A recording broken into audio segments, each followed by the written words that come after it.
A gente já começa falando sobre gravidez na pandemia. Vamos entender como fica o pré-natal, os cuidados adicionais para as mamães, para os bebês, como amamentar sem risco. Também é importante reforçar os cuidados que toda a família precisa ter para que todos fiquem em segurança.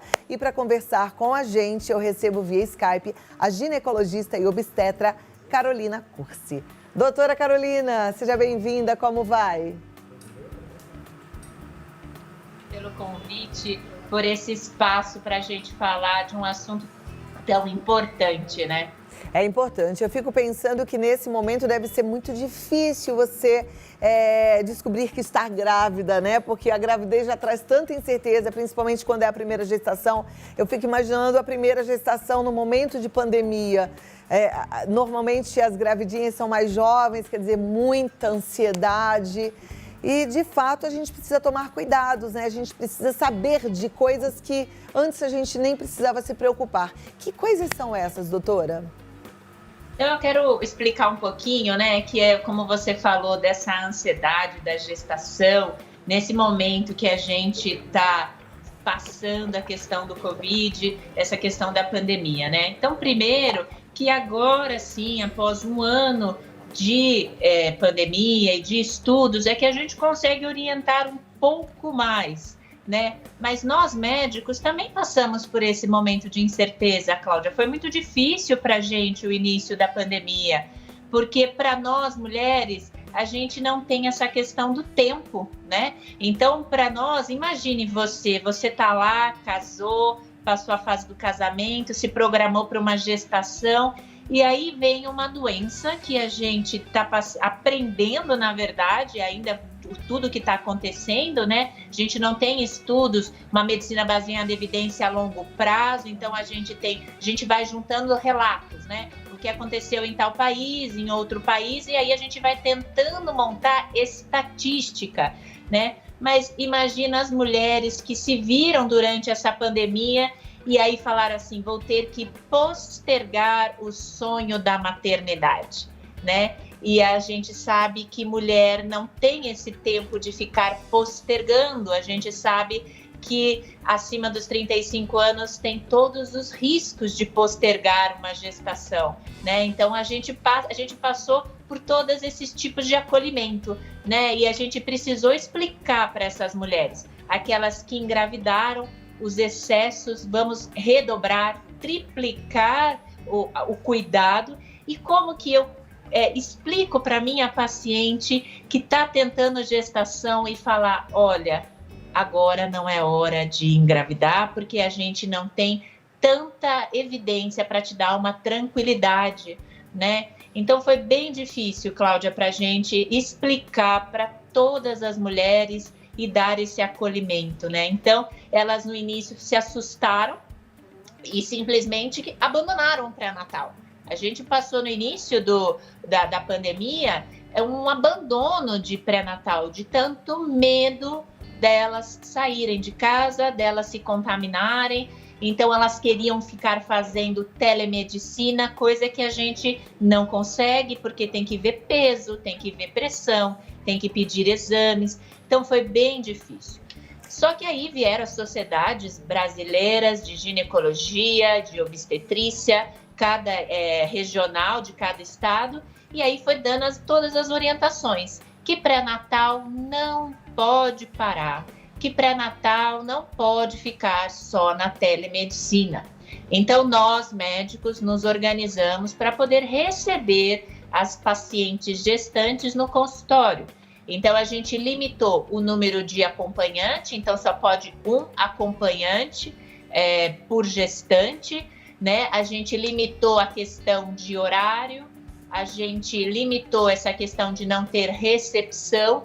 Então, fazendo todas as atitudes, fazendo todos os cuidados para que essa paciente, ao vir para o pré-natal, seja até uma consulta mais objetiva, uma consulta mais assim do que a gente precisa, né? E a gente sabe que quando a gente está gestante, a gente adora conversar com a nossa obstetra, a gente acaba tendo uma relação médico-paciente muito próxima, né? Porque todo dia é uma novidade, gestante é uma novidade todo dia. o feto, ele cresce todo dia, né?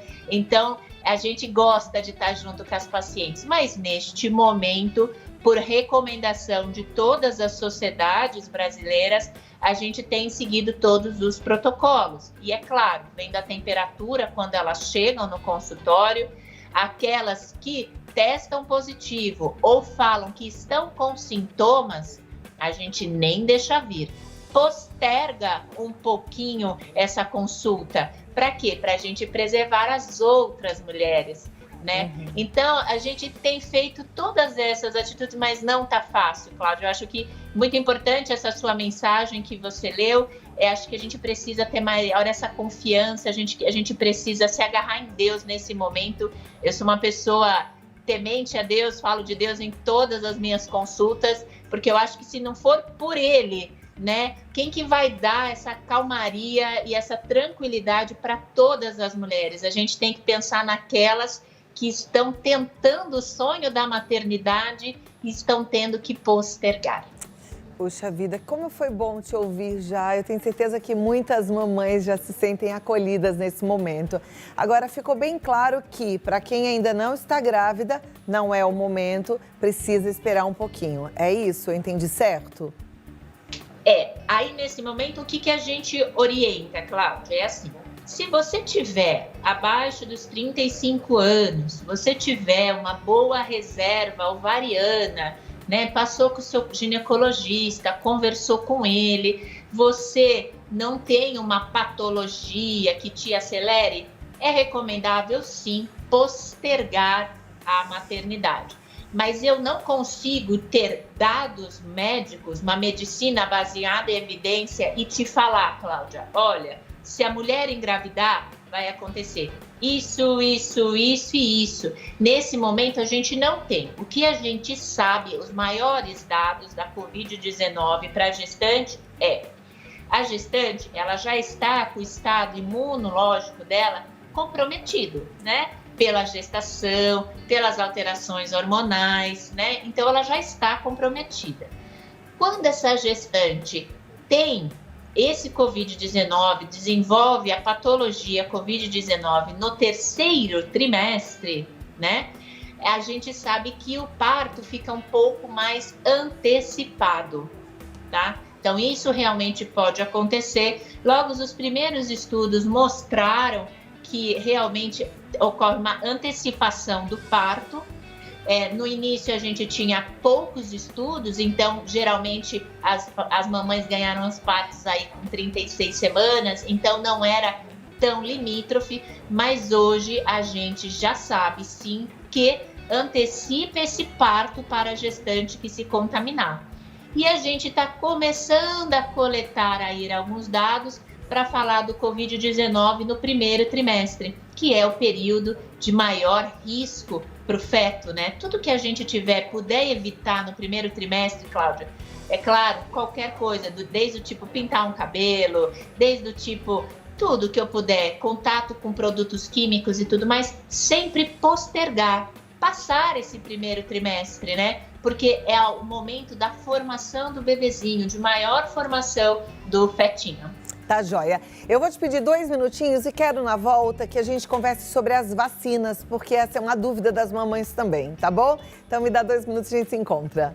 Até já. Doutora Carol Cursi, maravilhosa, bom, né? Uma médica assim, carinhosa, atenciosa. Espero que você esteja gostando bastante. E manda a sua pergunta que dá tempo dela responder no 119 50 45 18 40. Vem cá que a ginecologista e obstetra Carolina Cursi continua aqui. E Carol, eu queria agora entender um pouquinho essa questão das vacinas, né? A gestante deve tomar vacina, quem está querendo mesmo engravidar, que está ali no limite, falar, eu vou correr o risco, deve tomar vacina, não toma, como é que fica? Esse daí foi um assunto tão polêmico também, né? Esse foi um assunto que gerou muitas dúvidas, Cláudia, gerou muitas dúvidas. Então, o que a gente está recomendando, né? Então, que você avalie junto com o seu obstetra ou com o seu infecto as suas comorbidades, né? Se é uma gestante que tem comorbidade, quando eu falo, é um termo médico, é falar de doenças. Se a paciente tem hipertensão, diabetes, tem uma doença que altera o corticoide, né? Então, são as doenças autoimunes. Então, o que a gente está orientando? Que gestante que tenham essas comorbidades se vacine, tá? Inclusive, saiu há pouco tempo que as pacientes que foram vacinadas com as vacinas, né? O bebezinho no momento do parto nasceu com anticorpos. Então, ainda o que eles falam? A gente não tem, é aquilo que a gente volta a falar. Sempre vai ser, o mecanismo da vacina, comparando com as outras vacinas já existentes, não há de fazer mal. Mas a gente não tem ainda aquilo que eu te falei no início, uma evidência para te falar que não terá nenhum problema, entendeu? Então a gente usa, por quê? Porque ela está gestante, ela está com a imunidade comprometida, né? Então é isso que a gente tem de recomendação. E esperar para tomar do primeiro trimestre, evitar o primeiro trimestre da gestação, tá? Hoje mesmo eu faço muito das policiais militares de São Paulo, pré-natal, e saiu uma normativa que agora eles vão receber, né? Então, assim, como elas estão trabalhando, né? Elas são um grupo de risco, então realmente a gente está pedindo para as pacientes tomarem a vacina. Mas isso muito vai de conversar com cada obstetra, né? Então, cada gestante tem que ter aquele approach com o seu médico e discutir. E aí, doutor, vamos tomar? O que o senhor acha? O senhor acha que se eu fizer as medidas preventivas tá tudo bem ou vamos tomar? No caso da paciente que está tentando engravidar, o que é recomendado?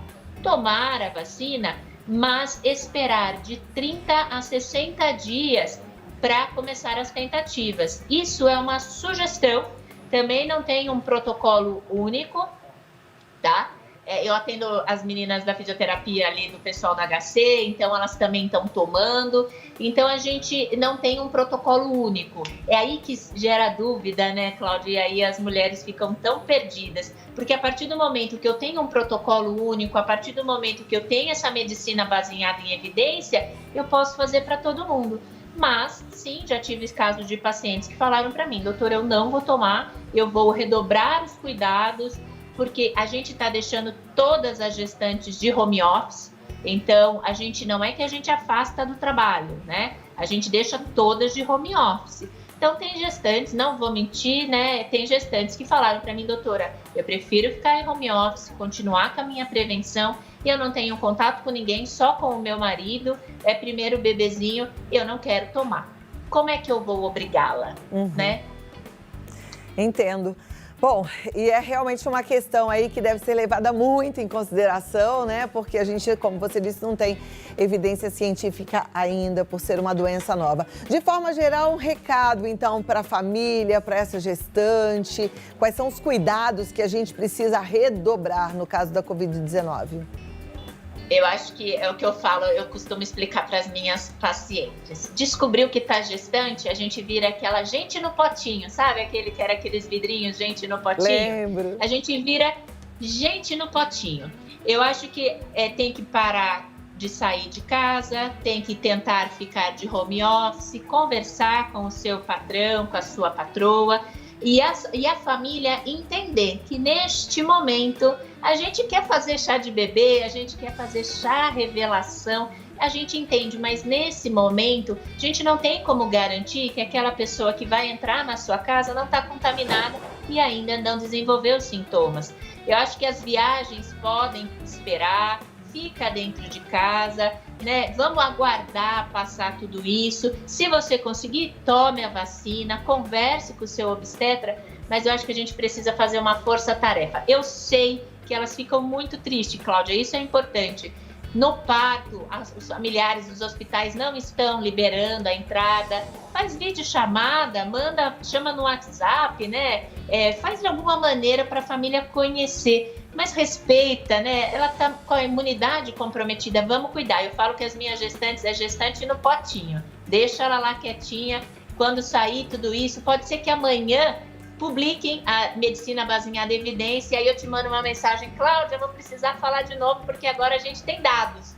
Mas, por enquanto, todo cuidado é pouco. Verdade. A gente precisa redobrar os cuidados. Tá bom, obrigada, doutora. Sempre uma alegria recebê-la. Uma ótima tarde e até a próxima oportunidade, que seja com novidades boas, tá bom? Beijão pra você. Obrigada. Deixa eu passar o contato, gente, seguindo lá a doutora Carolina Cursi, ela tá no dra.carolinacursi no Instagram. E lá você tem canal para entrar em contato com ela diretamente, dra.carolinacursi, tá bom?